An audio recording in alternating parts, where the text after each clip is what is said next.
जय जगन्नाथ सांग माने प्लस थ्री स्पॉट सिलेक्शन जो स्पॉट आवेदन करेंगे सेटा किपरि आवेदन करेंगे से कौन सब डॉक्यूमेंट लगे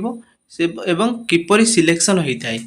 संपूर्ण क्लीयरली आपण मैंने यही भिडियो रे बुझीपारे भिडियो को समस्ते शेष जाए देखिए एवं ही भिडियो को लाइक कर रखु बहुत जन अच्छा भिडियो देखुं कहीं भी लाइक करन तो भिडियो को लाइक कर रखु प्रथम आपण मैंने चैनल जदि विजिट कर सब्सक्राइब करके ऑल नोटिफिकेशन को ऑन कर रखिए यही टाइप इनफॉर्मेटिव वीडियो सहित जॉब अपडेट आपण मानक मिल पार ये चैनल तो संपूर्ण आपण मैंने शेष जाए देखिए तो प्रथम देखो आपण मैंने जितेबले भी प्लस थ्री स्पॉट आवेदन करेंगे स्पॉट आपण मैंने एलिजिबल कि ना प्रथम जानतु स्पॉट गोटे गाइडलाइन वीडियो मु अपलोड करी से वीडियोर लिंक मु डिस्क्रिप्शन आपन को प्रोवाइड करची यही वीडियोटा देखि सारा पर आपण मैंने से गाइडलाइन वीडियोटा डिस्क्रिप्शन लिंक रे क्लिक करके आपण मैंने प्रथम बुझिबे जे गाइडलाइन कौन रही एवं स्पॉट पाई केउ माने आवेदन करि परिबे जदि आपण मैंने स्पॉट रे आवेदन करिया पई चाहउछन गाइडलाइनटा जानिबे तापर आवेदन करिवे एबे हमें जानिबा जे आपनकर सब डॉक्यूमेंट कौन लागिबो प्लस थ्री स्पॉट पाई आपण मैंने जितेबाला फास्ट किंबा सेकेंड सिलेक्शन ले जोठी भी आपण मैंने सिलेक्शन होती किंबा आपण मैंने एडमिशन कर सारी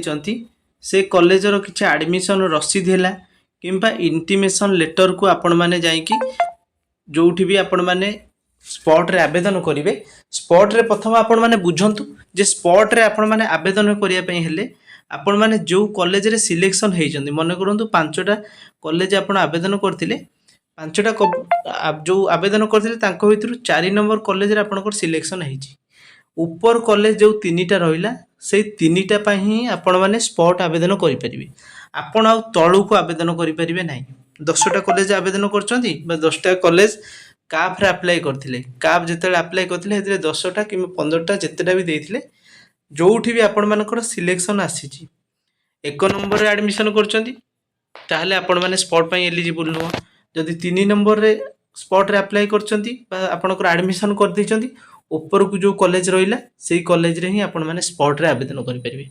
आपण ए जगह रे चाहिले कोनोसी टाइप रो मध्य आपण माने ऑनर्स चेंज करि परिबेनी किंबा नुवा कॉलेज किछि ऐड करि परिबे नाही तो एईटा होची आपण मानकर जेहेतु स्पॉट टा ऑफलाइन ले आवेदन आपण माने करिवे तो सेथि पई आपण काफ को किछि भी एडिट करि परिबेनी बा काफ नुवा केही भी अप्लाई करि परिबे नाही बुझी पाले समस्ते काफ आपण माने जो अप्लाई करथिले तार प्रिंट आउट नै कि फिजिकली जेहेतु स्पॉट आपण माने ऑफलाइन ले आवेदन करिवे जो कॉलेज आपनकर एडमिशन करिसंती बा जो माने टोटल कोनोसी कॉलेज रे एडमिशन करि नाहंती सेही माने ही सब माने से माने चाहिए जितेटा कॉलेज रे जाई कि फॉर्म काफ रे थिला से सब कॉलेज रे स्पॉट अप्लाई करि परिबे किंतु जो माने वंस एडमिशन करि दैचंती तार ऊपर कॉलेज को जितेटा रहुची आपण कॉलेज सेही सबुतरे आपण स्पॉट अप्लाई करि परिबे स्पॉट अप्लाई करियार प्रथम डॉक्यूमेंट होची कॉमन एप्लिकेशन फॉर्म बा काफ काफ रो प्रिंट आउट आपण माने बाहर करिवे एवं आपण जदि कोनोसी कॉलेज रे एडमिशन नेइचंदी तार इंटीमेशन लेटर आपनक पाखर थिबो ताकू आपण माने डाउनलोड करिवे तार प्रिंट आउट बाहर करिवे एवं जहाँ भी किसी क्वालिफिकेशन सर्टिफिकेट आपनक पाखर अछि सेही सबु रो जेरॉक्स एवं आधार कार्ड जेरॉक्स पासपोर्ट रो फोटो ए सब आपण माने नेइकी से कॉलेज को विजिट करिवे स्पॉट अप्लाई करिया पे तो सबु डॉक्यूमेंट आपनक पाखर थिले जितेबले आपण माने स्पॉट पई अप्लाई करिवे से कॉलेज रे जहाँ भी किछि आपनकर डॉक्यूमेंट मागिवे आपण पाखर अवेलेबल थिले ही आपण देई परिवे जदि आपण 2-3टा नै जाइथिबे आ 2-3टा छाडी देथिबे ताले सेठी स्पॉट अप्लाई करि परिबेनी बा आपण रिटर्न करिके आसीबे सेति पई जितेबले भी जोठी कि जिवे आपण माने सबु डॉक्यूमेंट आपनको साथी रे जेरॉक्स एवं ओरिजिनल लेकी जाइथिबे सेठी स्पॉट अप्लाई करिवे तापर आपण माने रिटर्न आसीबे देखंतु स्पॉट अप्लाई रो सिलेक्शन आपण मानकर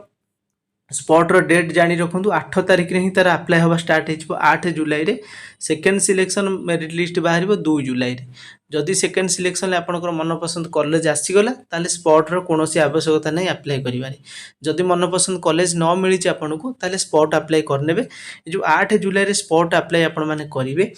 तो आपण माने जो कॉलेज रे अप्लाई करिया पई चाहउछन सेही कॉलेज को आपण तुरंत जाई विजिट करिवे काहे ना बहुत सारा पिला सेठी आसीबे तो भिड़ हो जाई पारे आपण जाईकी मध्ये आपनकर अप्लाई करनेबे एबे जानिबा आपनकर सिलेक्शन किपरि होइता स्पॉट रे देखंतु टोटल से माने भाग करी रखिंदा जे फास्ट सिलेक्शन ले हमर एतिकीटा सीट सेकेंड सिलेक्शन आमर एतिकीटा सिलेक्ट हम स्पॉट रे आपणकर एतिकीटा सिलेक्शन करेंगे पुणी फेज 2 अच्छी फेज 2 किसी सिलेक्ट जोटा कि किसी सीट फांका रही स्पॉट रे से माने मन करूँ 10टा सीट तो माने 10टा सीट से माने जो वैकेंसी क्रिएट करेंगे तो जिते आपण मैंने 15 जन कि 20 जन फॉर्म अप्लाई कर तो आपणकर परसेंट हिसाब से मैंने कौन करेंगे सिलेक्शन करेंगे मन करूँ आपणकर 80% पिला 5 जन अप्लाई कर 60% पिला 3 जन अप्लाई कर 20% पिला 10 जन अप्लाई कर सॉरी आपणकर यहाँ हूँ मोर 70% पिला 7 जन अप्लाई कर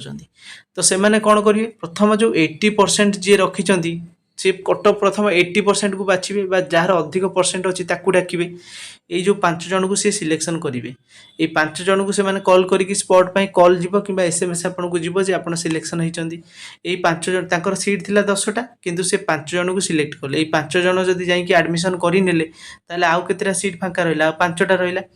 तापर देखिए 70% वाला केते जन अछंती 70% वाला 7 जन अछंती एठी हमर 5टा सीट फिलअप होबार अछि ये 7 जन भितर फास्ट जो 5 जन रखिदिवे किए 75 भी रखिदिव किए 70.1 रखिदिव किए 69 पॉइंट एमती सब रखिदिवे तो तांको भितर जी बेसी परसेंट वाला रखिदिव सेही 5 जन को से मान डाकी एडमिशन करिवे बाकी आउ केही भी एडमिशन करि परिवे नाही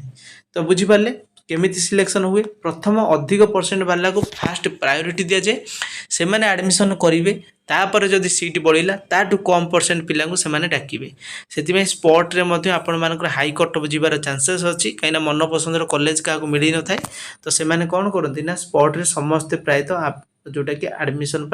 अप्लाई कर दियंती तो आपणकर जदि सेतिकी परसेंट ठीक ठाक आपणकर अच्छी ताले लागुच आपणकर को कॉलेज रे पूर्वरु आपणकर कम परसेंट नैतिला फास्ट किबा सेकंड सिलेक्शन ले से हिसाब रे आपणकर 1 नंबर कॉलेज आपन को जीवे अप्लाई करेंगे 2 नंबर 3 नंबर ये टाइप आपन जितेटा कॉलेज जो काप रे अप्लाई करछंती ऊपर को आपन को सिलेक्शन लो ऊपर को सब कॉलेज को जाई कि आपन विजिट करके स्पॉट अप्लाई करनेबे स्पॉट अप्लाईटा कोनोसी भी पेमेंट आपन को दबाक पड़िबनी संपूर्ण मागणा रहिछि तो एथिरे किछि प्रॉब्लम नाही तो आराम से आपण माने अप्लाई करि परिबे जदि किछि डाउट रहउछि कमेंट सेक्शन में आपण माने पचारि परिबे चैनल को सब्सक्राइब कर रखितांतु जहाँ भी किछि अपडेट मु देबी आपण को पाखरे सर्वप्रथम पहुंच परिबो थैंक्स फॉर वाचिंग।